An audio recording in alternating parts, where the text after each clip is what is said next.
that's on. Yes, it's true. Hard to believe that I've dragged my sorry ass back to YouTube again. God, I just like glutton for punishment I am, where you are, if you're here. What have we got? I'm a deep fried breaded Mars bar. Yep, that's definitely me. Have a look at that. And then we check the chat. I will pop that out as I do pop out the chat. Pop it out. I can close that now. Can I? Can I do what I want? It's my stream, isn't it? Good evening, everybody.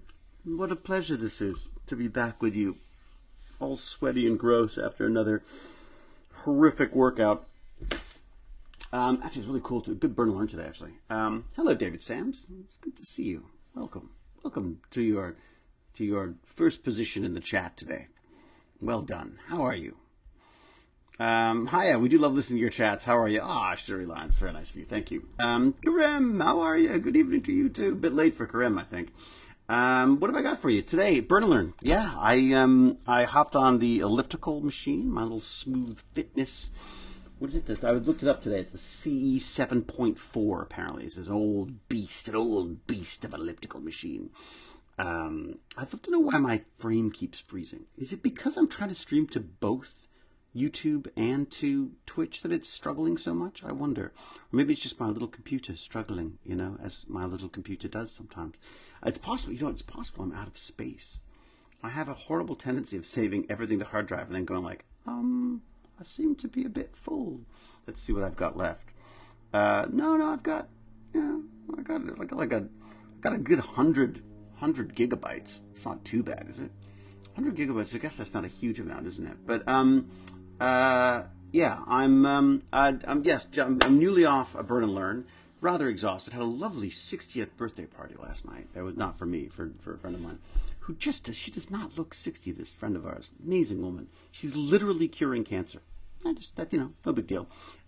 Just an absolutely brilliant person and doctor and I guess startup woman as well now. She's working at some kind of a startup, I guess, and they're literally curing cancer. It's just it's absolutely extraordinary. I'm like, I broke my table saw, so I'm going to fix it now. I've got power. That was what I had to contribute.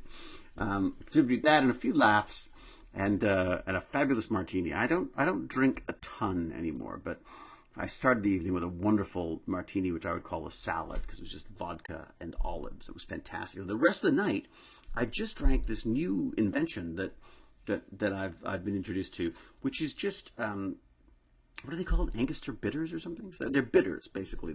So I guess there's some alcohol, trace amounts of alcohol in it. But it's just this condensed flavoring, and you just put a few drops of that in a thing of fizzy water, and delicious. And it tastes like a grown-up drink. It looks like you're being a grown-up and drinking grown-up drinks. And there's just a tendency. I find I like that one drink. I like that. One or two drinks.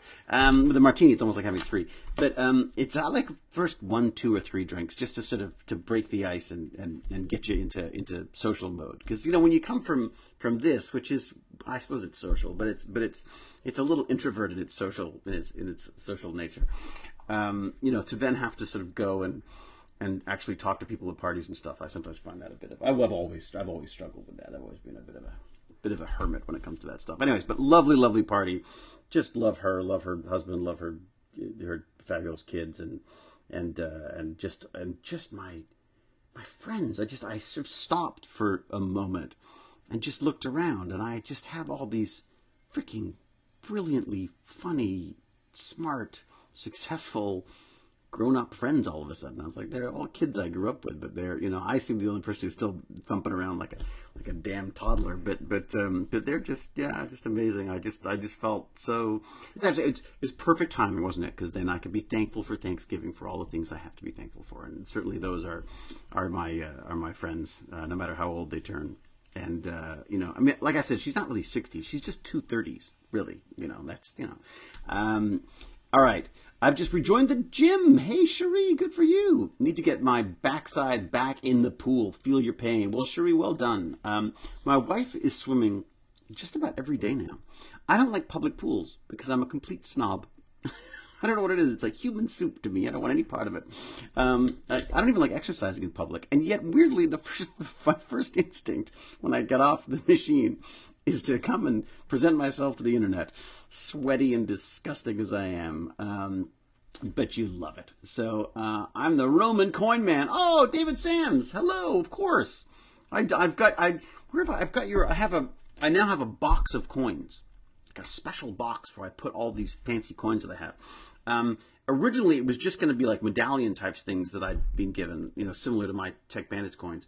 But then I just found my old coin collection.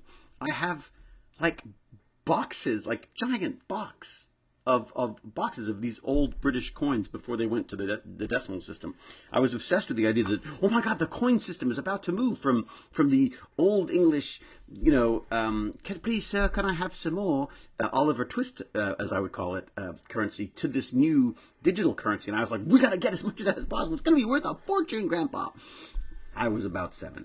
But dutifully, my wonderful grandfather used to trudge down to the post office every week and pick up little bags of threatening pieces that they had saved for him for his grandson, and I still have them. Oh my God, I just feel a little verklempt all of a sudden. What is it would be? My estrogen must be up or something. Or whatever the deal is, or what is it? Estrogen's up or down, or what? Something. I feel a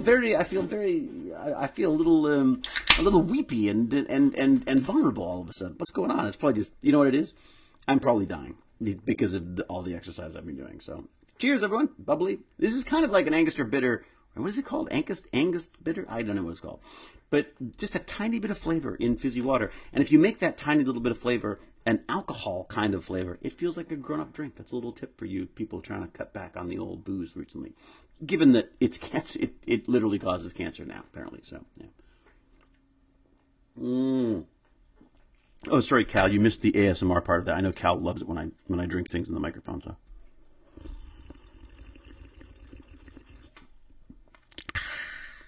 there you go. As for Cal, let's just for a moment revel in the wonder and grace and charm and absolute delightful fantasticness that is Cal. Because Cal heard my plea. Was it yesterday I made my plea about how to, one day I don't know what to do with the chat. I want to get the chat and I want to capture it and I want to be able to quote people and say, oh, these are movies that you suggested. And she, like, without batting an eyelid, she hops on and delivers an entire Excel spreadsheet with the sort of the key, the key movie suggestions and stuff highlighted, I guess. I like highlight. And also some red, I think some red markings where she doesn't want to be quoted. So of course those are the first thing that I'll put in whatever video I do. So, but anyway, so huge sweaty hugs to Cal because she really came through for me on that. I really appreciate it. The other person who's come through hugely recently for me is Agne. Who I'm convinced I'm butchering her name, but she never stops me from so maybe I am getting it right. But Agnes just got me lined up for next week. I have 3 European Space Agency science folks to talk to. Monday, Tuesday, Wednesday. I'm doing like a preliminary chat because I just feel like, you know what? You're a scientist. You're doing science, and then all of a sudden some sci-fi nerd wants to talk to you about stuff and wants to film it. I'm like, screw that. Let's have a chat first, so I could scare them off. So if they don't want to do it, if they have a chat with me and they go like, that guy is an idiot and I want nothing to do with him, which could happen if they actually watch the channel, I suppose. But, they get a chance to back out if they don't feel comfortable with it. I get a chance to meet with them and talk to them just as humans. And then I can, from that we can extrapolate some good questions and stuff. But my Burn&Learn today is because one of those scientists that Agne, the fabulous Agne, someone else I feel thankful for, by the way, one of those scientists is specializes basically in quantum communications and quantum mechanics and stuff. So, of course, I decided I was going to learn everything there is to know about quantum mechanics on a 45-minute elliptical. I have spent so much time over the years looking up and trying to understand quantum mechanics, and there yeah, I keep coming back to Feynman's thing, or Feynman's thing, that where he says, like, if you think you understand quantum mechanics, you don't. So I'm the only thing that's keeping me going is that I just don't understand. None of it makes any sense to me. I understand what they're telling me. I just don't I just can't, it's like, to me it's a bit like, okay, let's just pull back that curtain and figure out what the puppet master is doing here, because none of that just, anyways. So it's absolutely fabulous. But I watched a couple of things about quantum mechanics, and just because you know, I don't, even for a second, assume that I'm going to be able to keep up with any of these people, because as I say, I play smart on television. As my son would always tell people, he just plays smart on television. And a coward. I also play a coward. I'm a coward in real life as well as on television. But I do like to at least have a little background on this stuff. And it's just the whole reason I do this stuff, the reason why I love this stuff, is because I get to learn stuff. That's it. Who got it? Kim. Thank you, Kim. Angostura bitters. What the hell is Angostura? Angostura bitters. Yeah, I put a few drops of that in. Like, literally, you don't even need that much. A few drops of that in a bucket of fizzy water, and oh my God, I am a happy camper. Now, of course, I had a martini already, so maybe it was the martini. Maybe they should give more credit to that martini to start off with. But anyways, I'm trying to be good about the drinking, because I just feel like crap the next day if I drink too much. And also, not even just that, I just feel like I didn't drink for so long. I completely quit for years, and I've always had like a weird relationship with it. I do. When I wasn't drinking at all, I struggled, because I found, from a social standpoint, it's just weird. If you're at a dinner party and everyone has a couple glasses of wine, and then a few glasses of wine in, you start disconnecting, right? You start finding yourself not able to communicate at the same level that the other people are, as they have a few drinks and stuff. And then when it gets even more, I just get irritated. It's awful. I'm terrible. And so basically what I've settled on is, when Jen and I are going to go out and have a nice dinner, a little romantic dinner or something like that, I'll have like a glass or two of wine. I do find it's very easy to slip back into that, where I'll come home and go, it's a lousy day, or wow, what a great day, let's have a glass of wine. So it's definitely very easy for it to sort of slip back into the norm thing to do.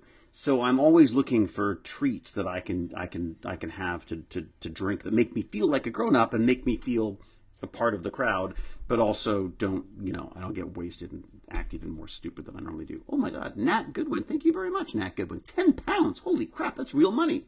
That's like $1,000 Canadian. Nat, thank you so much. Did you have a message or was it just oh wow, everyone is always welcome to just throw money at me. It's always a delight for me to receive. But thank you, Nat. That's very, very kind of you. I'm assuming you are in the UK somewhere with a pound symbol like that. It can only be. I'm very much looking forward to going to England, going to Warwickshire, and starting my own Hewlett's farm.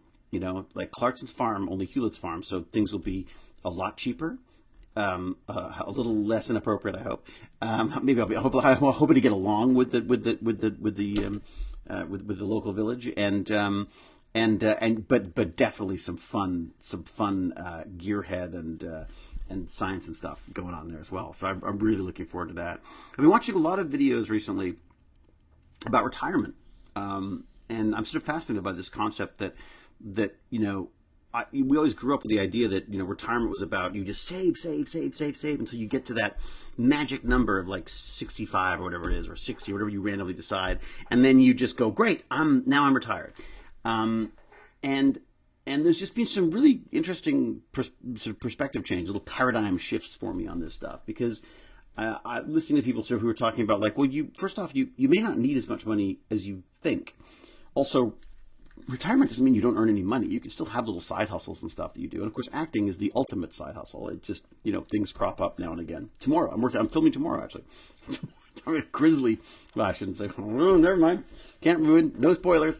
I get in trouble for saying anything. It's one of the things I hate most about this modern age of acting is that God forbid you should share anything about the things you're working on before you're working on them, other than to say that Yes, I'm going to be in a very uncomfortable position for quite a while, quite a while, in the middle of Grimsby, Ontario, on Friday, I think. So it'll be like, I'm going to be lying in an alley in Grimsby, Ontario for to earn a living.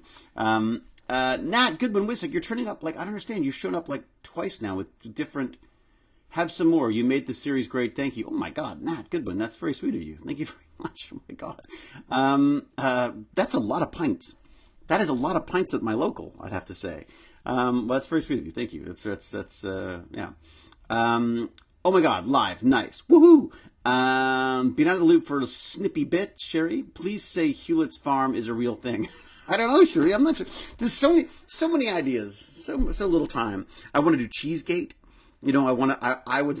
I don't know why I'm obsessed with this idea of like, of just, that science nerd from Stargate trying different cheeses from around the world. I mean, it'd be even more exciting if I could actually go around the world to try those cheeses.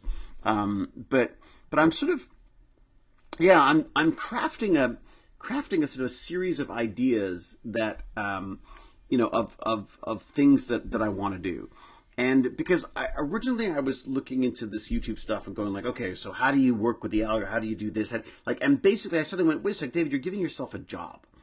You're basically saying like, okay, you are going to go online and you're going to pursue, the viewers and the numbers and the this and the that to get your audiences. Like, again, there's a very sort of business and algorithm based approach to YouTube that I just assumed was part of the process, and I had a certain amount of guilt about I wasn't doing all the right things and I should be spending more time on thumbnails or whatever the hell, and all that kind of stuff. There's definitely things in there that I want to play with. I mean, the idea of like thumbnails and a hook. They talk about having a thumbnails and a hook before you even make your video. Obviously with my Burn&Learns, neither the thumbnails nor the hook is there. This is for myself. But I've started to think that, I think that's the way I want to run this. I mean, I kind of want this to be a bag of squirrels, like my life. I want it to be, I just want to try different things. And, if things that I enjoy doing happen to be of interest to people as well, then fantastic. But if not, I'd like to figure out how to, for want of a better word, like monetize some of this stuff. I mean, with people like Nat Goodwin running around throwing money at me, it makes things a lot easier as well. But I just, again, I don't want people to feel like they have to do that kind of stuff. But at the same time, I just feel like it'd be kind of fun to come up with a model that would allow this to become like a sort of a regular thing for me. The thing that I love about this is that as an actor, you can't just go and act. Like, well, you can. People think you're nuts. And in fact, I have done that now I think about it. But it's not like you could just go and choose to go and act today.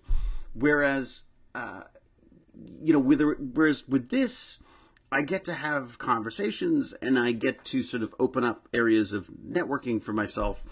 And areas of expertise that I wouldn't have had otherwise, and also just from a psychological standpoint. I mean, just like when I'm feeling a little down, I just, first off, exercise is fantastic for that. I mean, the Hewletts have always been quite, what did my grandfather, my uncle used to call us manic depressive. We're like the way up or the way down, and my father used to get the black dog and talk about that. The Churchill-like depressions and such. We always joked about it. The reality is that we are incredibly up and down. Like we just like I shouldn't speak for all Hewletts, but certainly this one right here definitely goes up and down quite a bit. And I find as I get older, it's I guess I think about it more now because first off, I have more time to do that.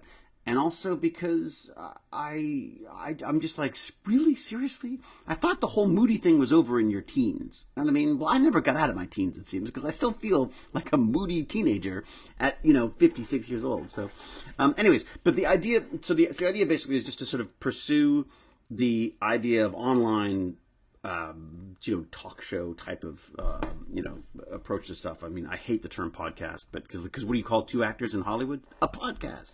But I like the idea of having almost like a variety show of stuff going on that is just you get a little insight into the stuff that I'm interested in, into the problems I'm having, usually, and just into some of the fun science stuff that I'm able to do. And like I say, that's opened up things like if I wasn't doing this, I wouldn't have met. I don't think I would have met Agna. I wouldn't have met Cal. I wouldn't have met these people who are really helping me out. Jack Jasra, Gippy G, James R. Gurney. Like there's all these amazing people. Q. Oh my God, there's so many people who I've met thanks to the interwebs. Ari at bio teams. I mean, I won't get everyone. Alan, Jesus, there's a million people. Nat, again, what the heck? Have you seen the series From? They need your character on it, LOL, with a ZPM. Really? I don't know the series From. I don't know that one. Have to look that up. James Me? Yes, James Janice, exactly. That's who I mean. And certainly now, while you're here, that's exactly what I mean. What is it called? From. I'm looking it up. From series. All right, From series 1 to 3. Unravel the mystery of a city with the new series From. That doesn't tell me much, does it? What's it about? From TV series. From. From is an American sci-fi horror television series. Oh, cool. Created by John Griffin. That sounds familiar. I don't know why. What is else to say about it? Which premiered on the 2020, blah, blah, rebranded on MGM. Oh, it's MGM again. Renewed for a 3rd season. I didn't even know that too.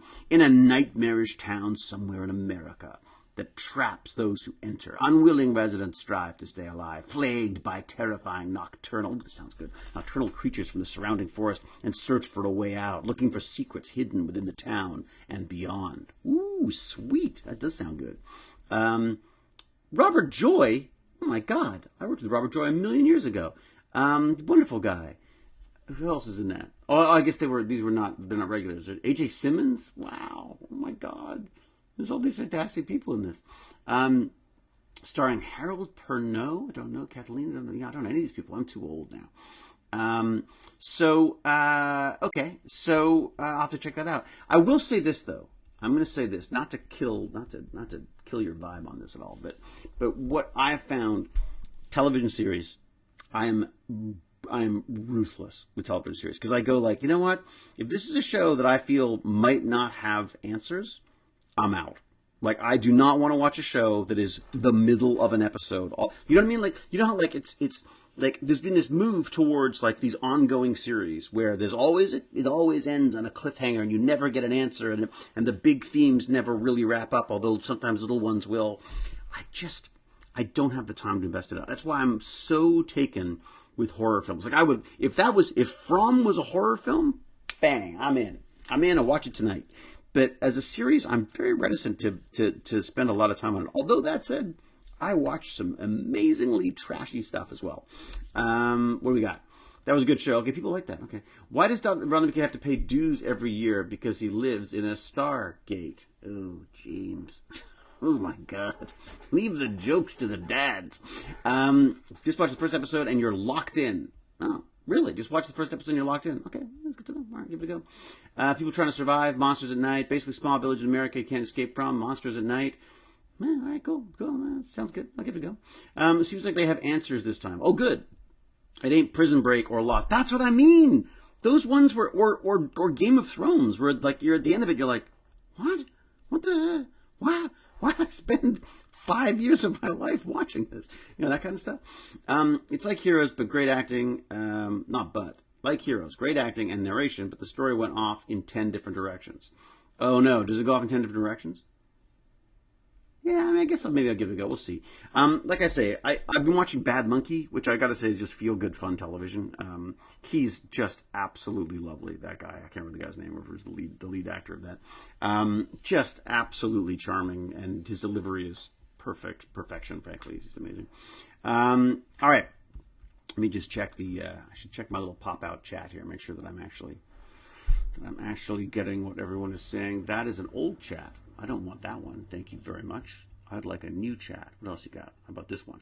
Is that the new one? There you go. Yay! Okay. All right, what do we got here? Okay.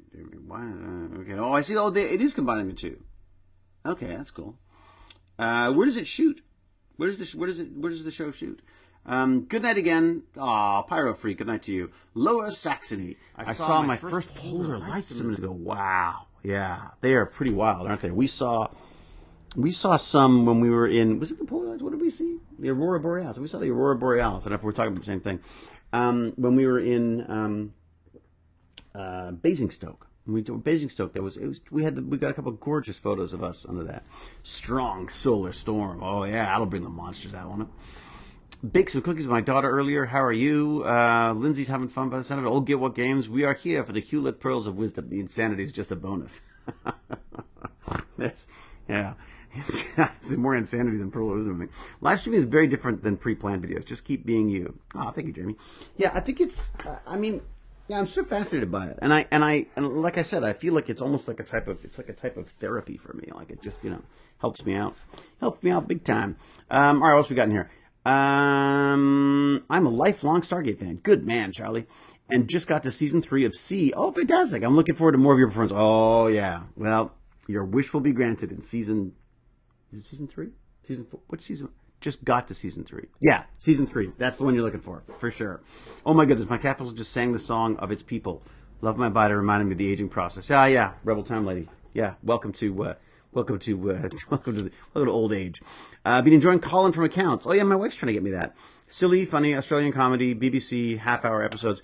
Colin from Accounts. Is that the one about the dog? Where the dog gets run over in the first episode or whatever? It doesn't actually get run over. Don't worry, there's no spoilers. Is that the one I'm thinking about? Do you remember an 80s TV series called Monkey? It was Japanese, dubbed into English. I just started watching it as a TV channel. Rewind just aired it from the beginning. Really? Nixie. Some weird 1980s television. I remember. I did love my Max Headroom, that's for sure. All right. So yes, Burn&Learns. 45 minutes done today. Quantum, basically quantum basics is what I was looking at today, with an eye towards quantum communications, to talk so that I have at least some kind of a frame of reference to talk to this fabulous Lisa from European Space Agency on Monday. And it's so much fun. It's one of those things that, yeah, I feel like at some point I'm just going to actually have to sort of bite the bullet and figure out some math stuff, because I keep hitting a math wall whenever I get into learning stuff, and I keep getting there and going like, oh, here come the equations. In order to go further, in order there be monsters, here be math, you know what I mean? So I do feel like I got to get into some of that stuff. Favorite genre of TV or favorite shows? I'm a sucker for renovation shows. Absolute sucker for. It's one of that's like a total guilty pleasure, watching people renovate their house. In fact, I've now started watching it on YouTube as well. There's a guy who bought like a 15,000-pound house or in France or something, and he's renovating it. And I'm like, I'm watching all of this. I just, for some reason, I find that strangely calming. So like watching that stuff. On television, yeah, a lot of television, a lot of reality shows. When I have to stay on location, like when I have to film on location somewhere and I'm in a hotel or whatever, invariably there is the home and garden television, and that is the channel that just gets put on, and I leave it on the entire time I'm there. And I'll often stay up way too late while I'm working, watching HGTV shows, because that's just that's just the way I roll. So an inordinate amount of time spent on that. I usually like light, funny stuff. Usually light, funny stuff. Although when I would sort of I'd put Bad Monkey in that one. Basically, a Vince Vaughn murder mystery done by the Scrubs guy. It's just charming. It's just absolutely charming. Lovely, fluffy, candy corn, no, not candy corn's the wrong. Even candy corn seems like too much of a commitment. It's more like candy floss. It's just, it's just fun to enjoy.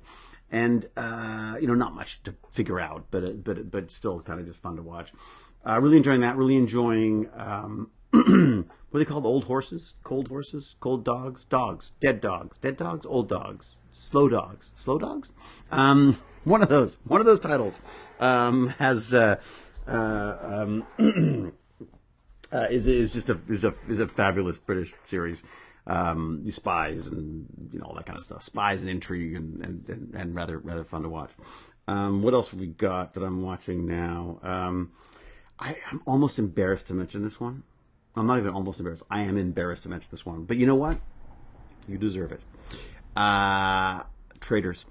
I've started watching Traitors. We started with the Canadian one, which was weirdly appealing in a kind of a just cringe and laugh and point, and in a mean kind of a way. We watched that, and then I was like, well, we watched the Canadian one.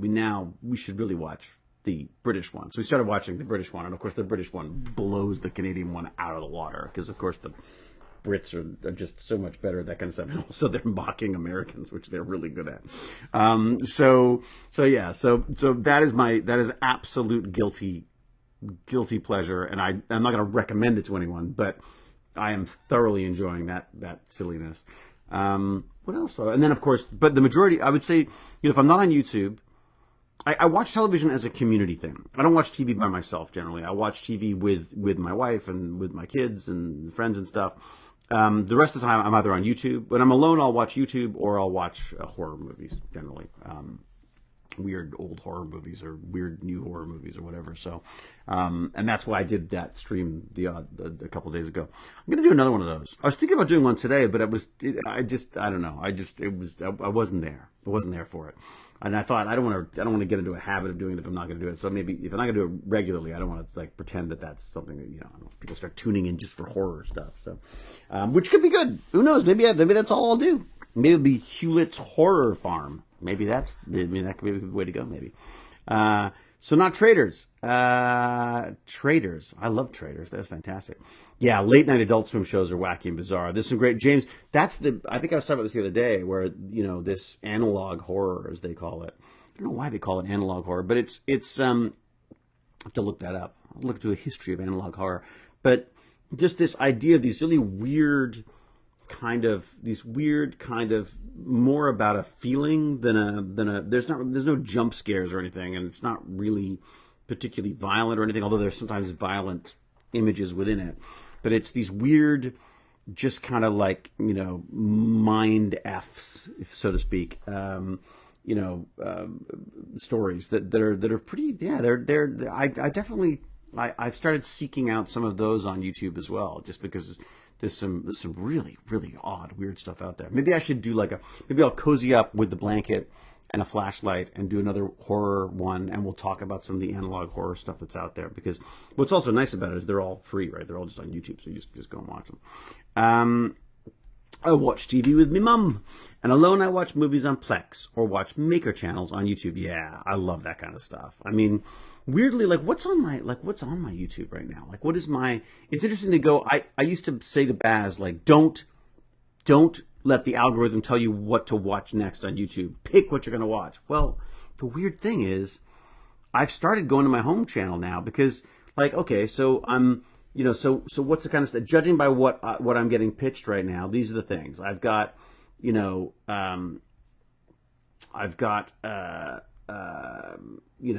Quantum computing, hype versus reality. That's what I was watching. It's World Science Festival. That one, that's on there. Building retro Macs from brand new parts. Ugly house to lovely house. Is that I guess it was a renovation show.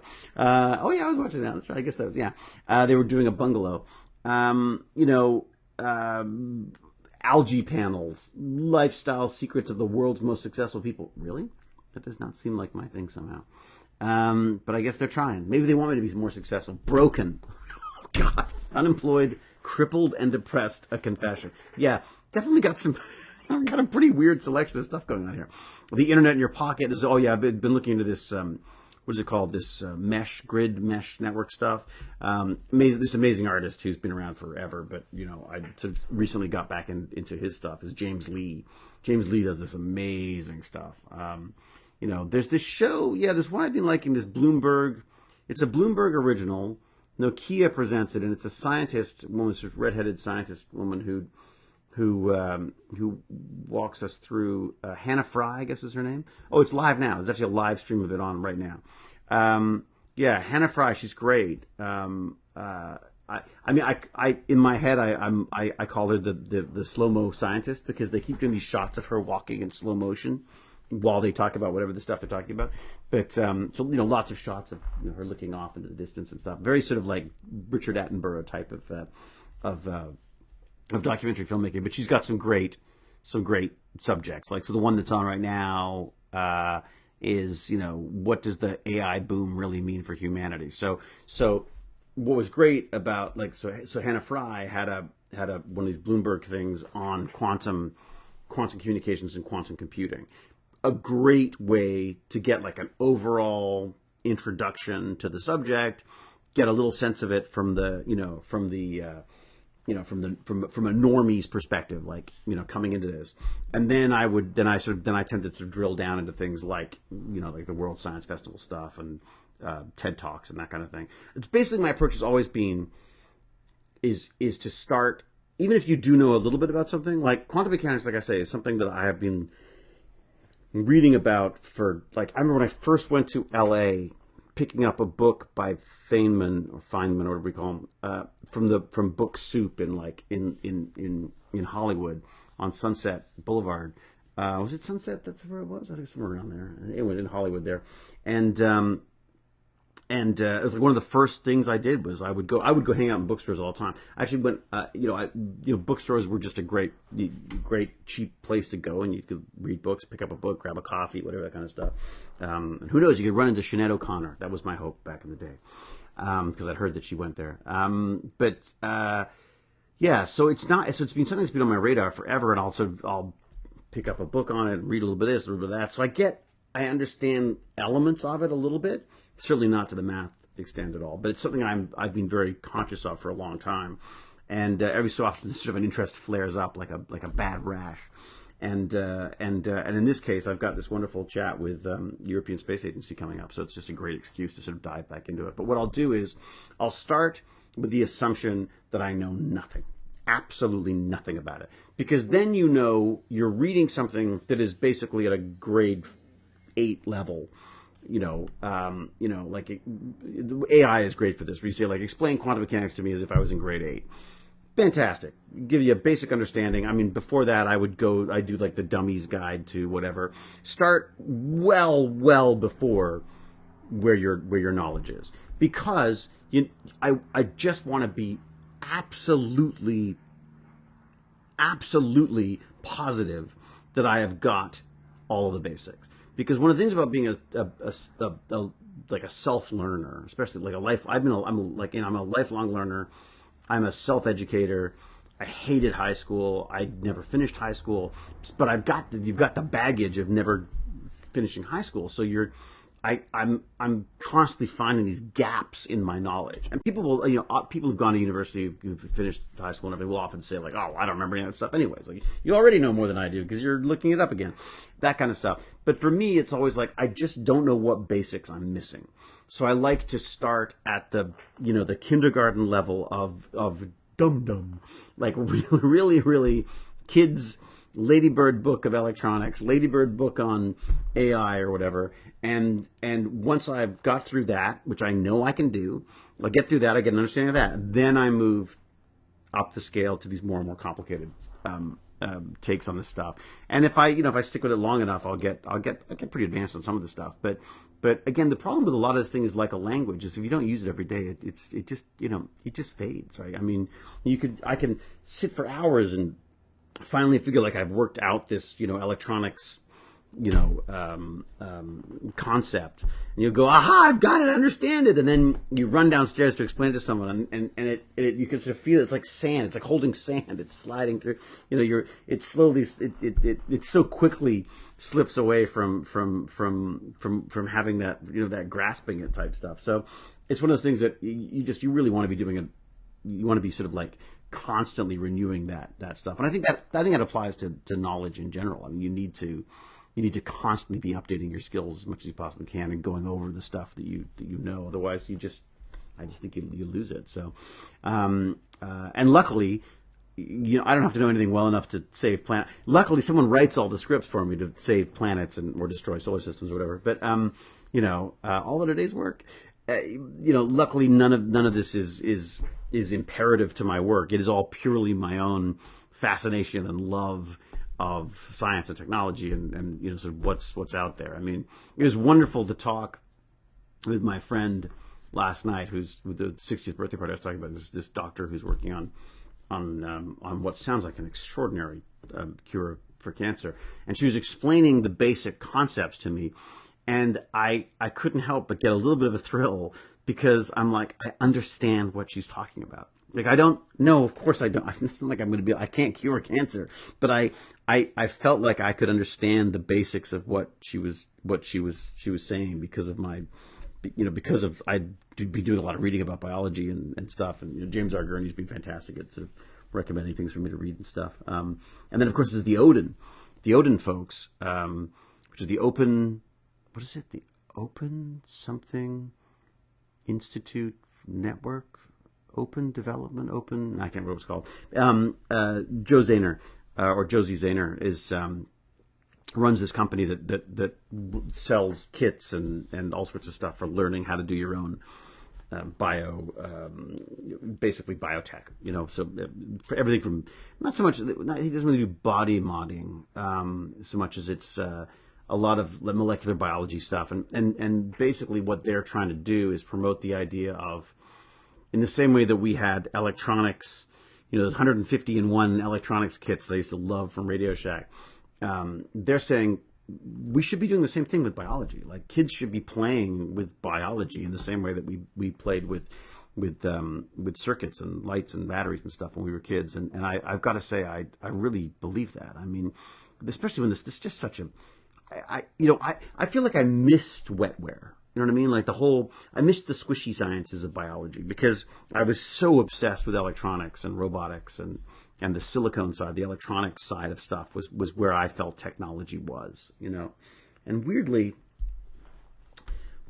I feel now I'm drawn more and more to this more organic side of stuff, where the machines that are some of the most intriguing machines to me now are these organic, molecular, chemical things that they're developing, and everything from mRNA treatments to nanobots. I mean, all of a sudden I'm like, wow, why did I not think this was cool before? And I think partially because we weren't able to do most of the stuff that we're talking about. I mean, and also, well, the other thing I think that biology and chemistry runs at a disadvantage, because in order to get something interesting happening, there is so much jargon. There's so much backstory information that you need to learn to make anything useful in the world of, I mean, short of, obviously I shouldn't blanket state with that, because there are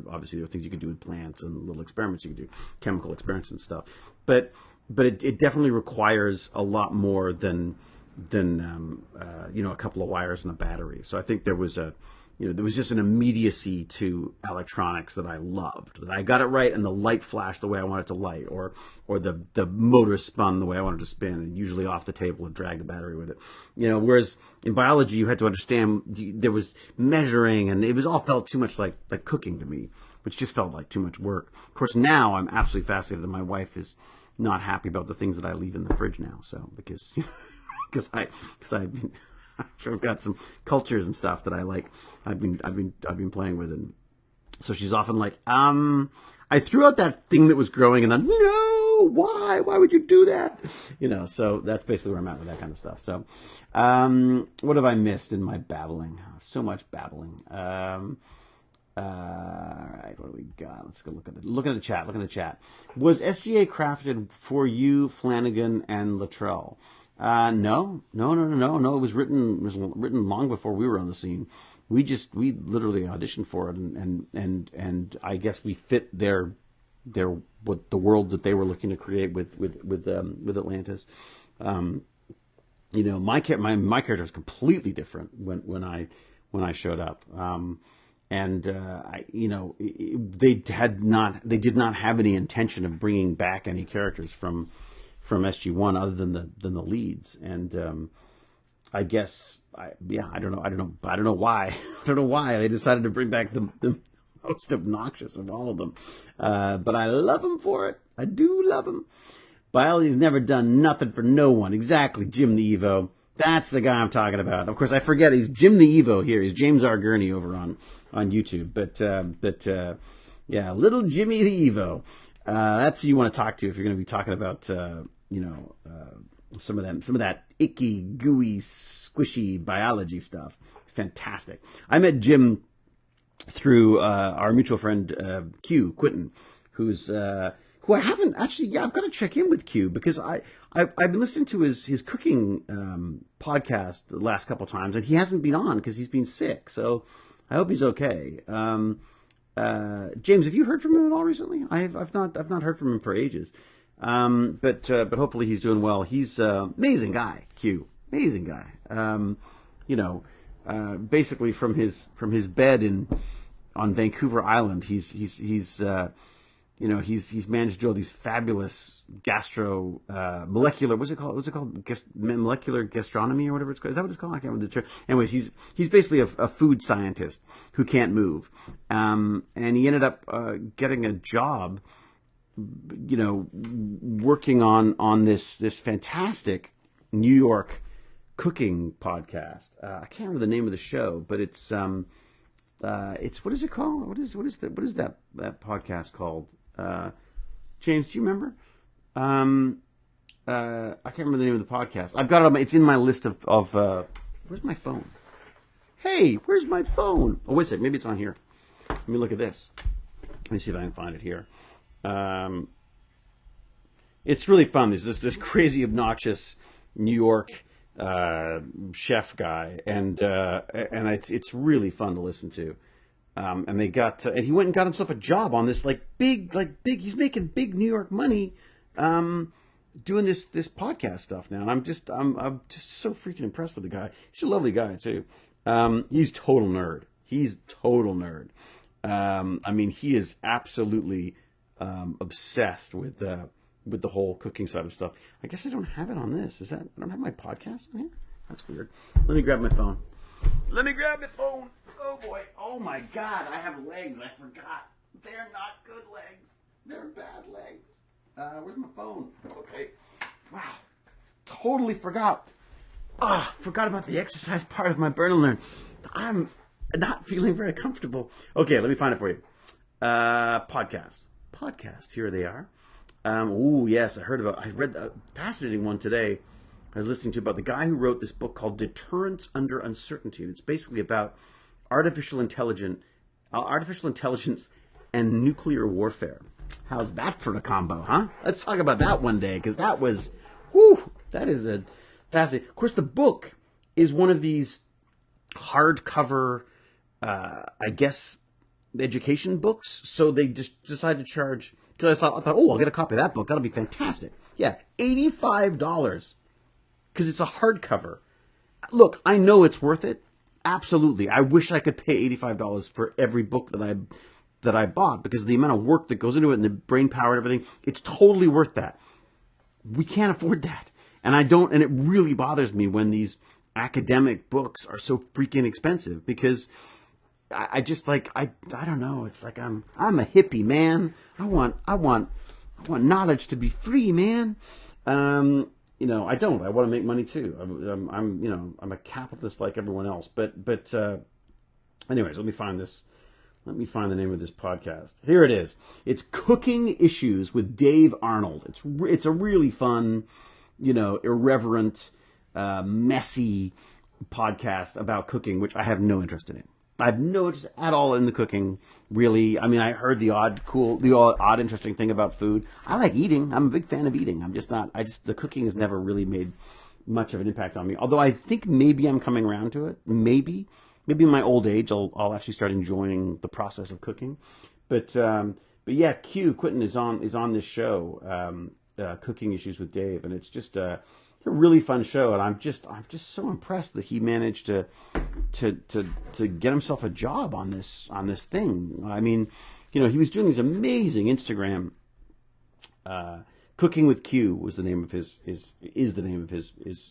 social media handle, and just doing these amazing experiments and stuff. if Lance wasn't such a tech nerd. It was a cooking nerd. Basically, if Lance was a cooking nerd, it would be very very similar. Lucky for me, Lance is more of more my kind of nerd. He's more into the tech and robotics and silicone side of this stuff. So that's why we end up conspiring a lot more than Q and I do these days. But yeah, it's amazing. AI blows my mind. Yeah, I know. Megalomaniac. I'm with you. I'm absolutely with you. Greetings from Scotland, David. I seen deep fried Mars bar and I just had to have a click. God, I've never had a deep fried Mars bar. I will. My son, I don't know if I should even say this. I'm not sure what will get me in trouble with my son anymore, but he's talking about universities right now, and one of the ones that came up was Edinburgh, and I thought, oh my God, I so want to go there. I'll go stay in Sean Connery's hotel room. I won't because I can't afford it, but it'd be fun to try. David, some shows have American and British versions of shows. Do you, in general, tend to prefer the British or American versions? Yeah, James, I'm a total Anglophile, like Anglophile, UK file, Britophile. I don't know what you call it. I'm always a bit more on the UK side of stuff. I grew up with UK television. My mother said that the moment I leave your father, I'm going back to England. Or as soon as you're out of school, we're going back to England. Of course, she didn't, but she ended up going to Italy actually. But she was, so we sort of grew up with this love of England, and then so I actually got. It's funny. I was put off. I thought England was the bee's knees. I thought that was the place to go for most of my life. And then I went. God, it would have been probably the early aughts, maybe. No, probably even before that. Maybe probably in the '90s, like mid to late '90s, and I was sort of shocked by how gritty and grim London was. I always had this fantasy of England as this beautiful, lovely, sunny, green space, and it really is.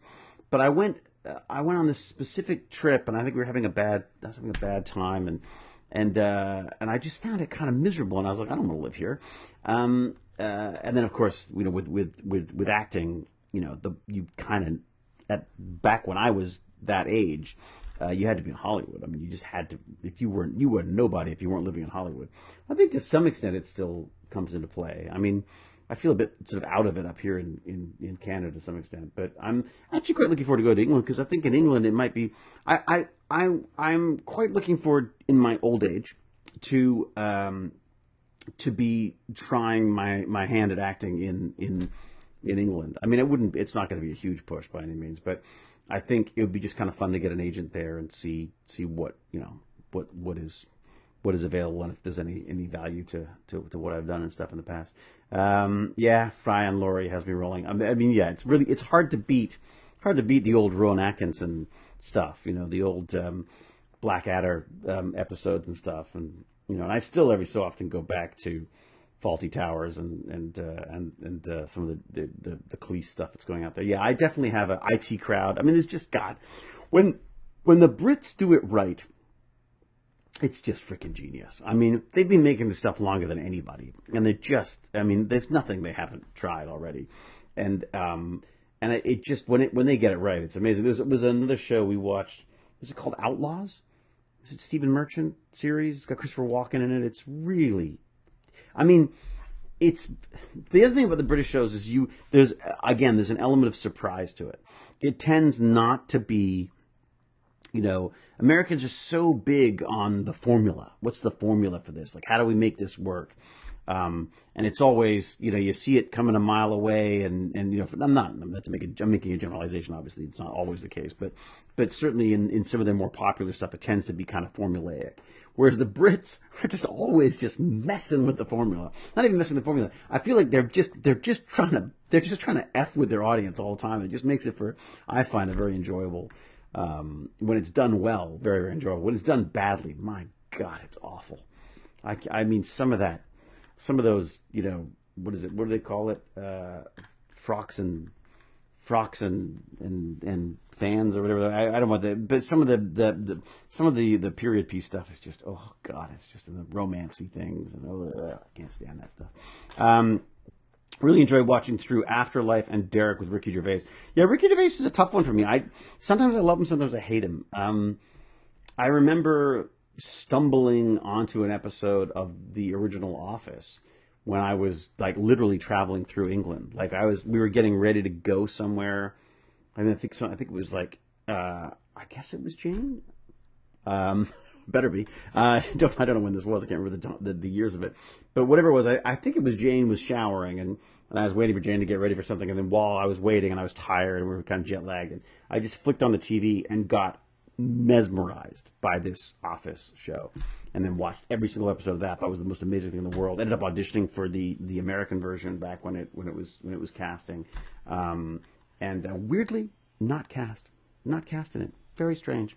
That was back in the days when I used to go in I used to audition for all of the like the leading man stuff, which I always felt wildly uncomfortable. I should have gone for the nerds. I should have gone for one of the secondary characters instead of that.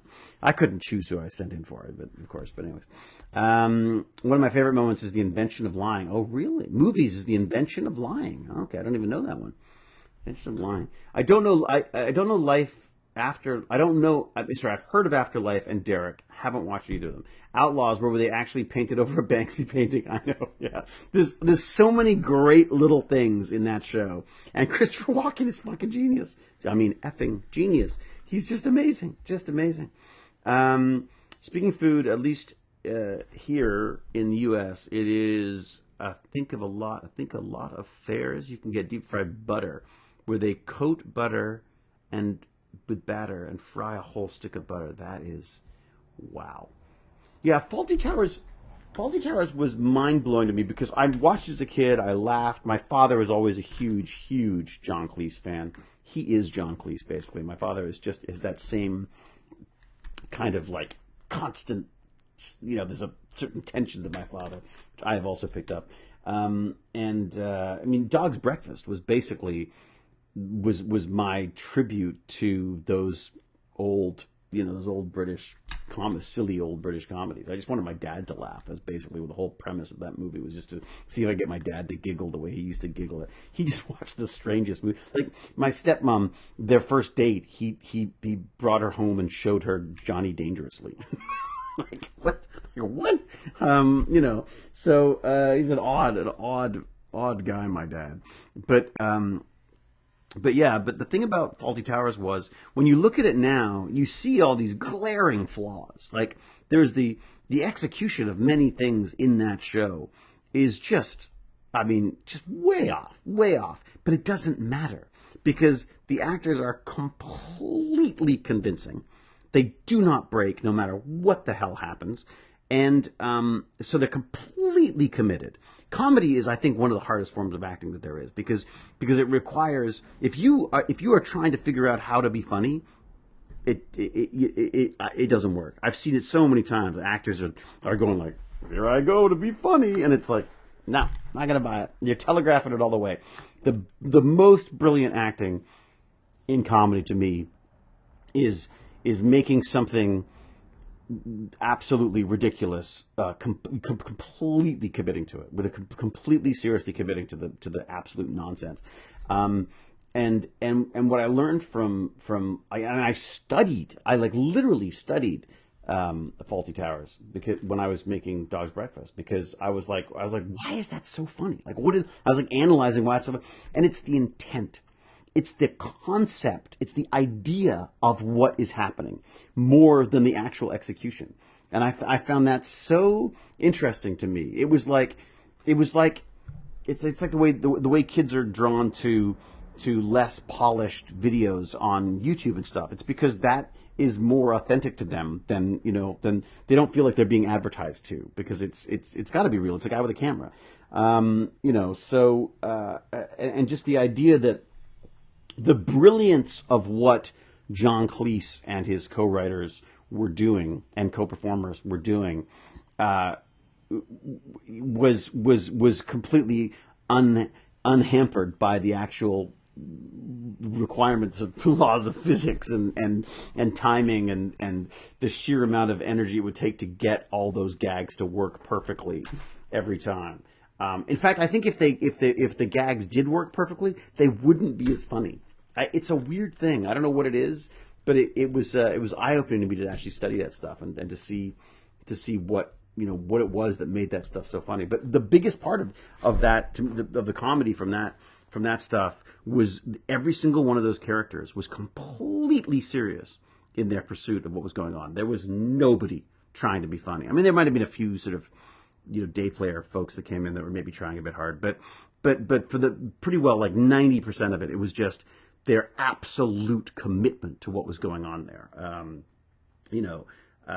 John Cleese, I don't know what John Cleese is like as a guy, but my God, the comedic mind going on there is just I just can't imagine him being a happy man because it's just the how he manages to just embody this absolute frustration and anger and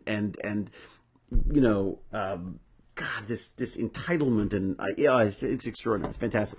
He's one of my favorite actors of all time. I think he's one of the funniest people I grew up watching. I follow Cleese on Facebook. Oh, very good. So I often don't want to, if that makes sense. They say don't meet your heroes because it's like I know he's done a bunch of political stuff and I've seen a few things. He's an incredibly intelligent man. But then the politics starts coming in, and I don't know. Who knows? What do I say? What do I know? Hello, je suis français. Bonjour, Retro X. Grand fan de Stargate. Ah, merci beaucoup. Vous êtes bienvenue? No. Welcome? Is that welcome? I get it. I obviously didn't do well in French in school. I should shut up because I've been going for over an hour. Oh, only just over an hour. It's not too bad. I'm trying to keep these things to an hour, around an hour. I love you, but, I got a life, I got things to do. Very important. Very, very important. Yeah. Oh, yeah. Busy here all the time. I got to find out what my call time is tomorrow, too, actually. I do really want to fix that damn thing because I got the part, so I really want to get that thing fixed. I don't think I'm going to be able to figure out. I think it'll take me longer to figure out how to film doing that than it would to actually do it. So I think I might just have a go. Maybe I can take a couple of vids on the iPhone just to show you some of the stages. But it's I really want my table saw back. My table saw is broken and I want to fix it. I think I've got it. So all right, everyone. Blurty Dad just got home from the gym. Whoa, flexing. Somebody's flexing. I mean, really flexing, like flexing and flexing. Good for you. Well done. Just out of curiosity, who's exercising here? Who's actually doing exercise? I'm assuming that's not why people are here is to watch me sweaty and, but I'm just curious to know if there are a lot of you who are actually getting out there and doing some exercise on a regular basis. In fact, wait a second. Maybe I can stay longer. I've got a mug of tea. Let's get that open. Let's start sucking back on that. We need our nerd therapy. It's true. I like that. Nerd therapy. That's what this is. Nerd therapy. Of course, I'm the nerd getting the therapy, but sure, you're welcome here too. Do you think if you come across it, you would try fried butter sticks? Yeah, in a second. Are you kidding? First off, I love butter. I love fried. I love food. And I love a spectacle. So why not? I would definitely try that. If you're new here, we start timing how long it actually takes David to properly leave after he said he needs to go in hours, not minutes. It's so true, Nixie. It's funny. I'm snorting. One of my videos that I was watching, not one of my videos, but a video that I've been watching, because I've been watching all this, this what I call business porn. It's basically just, tales of how people made $1 million doing what they love and all that kind of stuff. I love those tales. I made $1 million by making fun little 3D printed things, all that kind of stuff. And one of the things they talked about with there's one about YouTube and making money on YouTube and stuff. And they said you've got to immediately do a call out at the end of the movie saying watch something else, because as soon as people feel like you're wrapping up, they're out of there. And I'm and I was thinking like, well, I've solved this, because if people leave when I say I'm leaving, they miss the best part. They miss the best part and probably the longest part of the video, because as soon as I say, okay, I gotta go, there's like at least 10 minutes of solid gold coming after that. So, yesterday was my gym day. I do 20 minutes of cardio and the machines that work out my arms. Oh, good. Well, good for you, Lurking Cat. That's good. Surprise bonus. Tea is the best. Is true. Ferret Kibble. What a fantastic name. Ferret Kibble. Does running to the kitchen to eat a cookie count as exercising? In my book, damn it. For sure.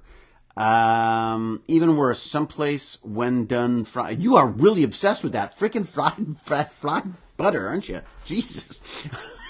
He's like, you are eating that fried butter, Hewlett. I've been working on my desk. Oh, good. I've been working on my desk, like building a desk, or what are you doing? Are you doing a little home renovation, little makerspace stuff on your desk? What's going on there? What else we got? Organic Recreations is laughing at me. What is it? Even worse, some places when done frying. Oh my God, we're back on the butter stick. When done frying the butter stick, glaze them or drizzle honey on them. Oh, I like that. I like the sound of that. I'm getting freaking hungry now. I don't think as bad as with Xenos with the food stuff. Damn, I'm a professional athlete. What, really? Well, basically, if you're running back and forth to the kitchen. Hello, I have a question. Would you have liked to do the Colonel instead of being Shepherd, that he did? Otherwise, you are the best. I am from Quebec. Ah, well, bonjour, Roxanne, and welcome from Quebec.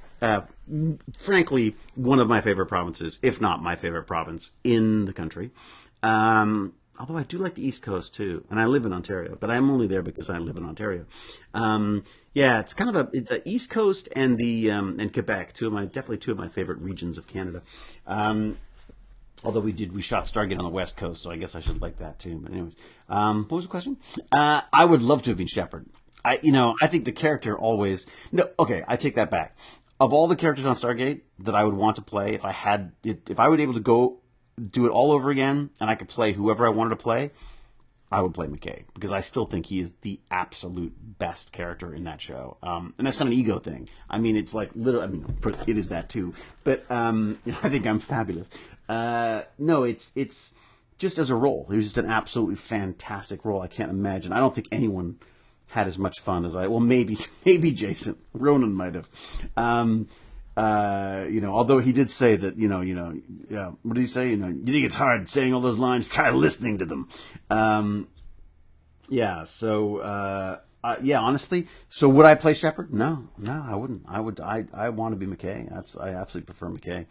Fantastic role. I think one of those few roles that come up and look, maybe a once in a lifetime. Well, it's definitely a once in a lifetime role. The question is if it is in fact once in a lifetime that I get the opportunity to do that kind of stuff. I mean, I'm so jealous of Picardo who got to do that on Star Trek and then on Stargate as well. And it's just amazing. And then the Planetary Society. I mean, what a wonderful progression of parts that he's got to be a part of. McKay was the coolest. It's true. We glow maniac. It's very true. McKay made it the best. Sound cushion. I do 60 push-ups, 4-minute planks, and walk for about an hour every day. Seriously, Lloyd, 60 push-ups, like without help?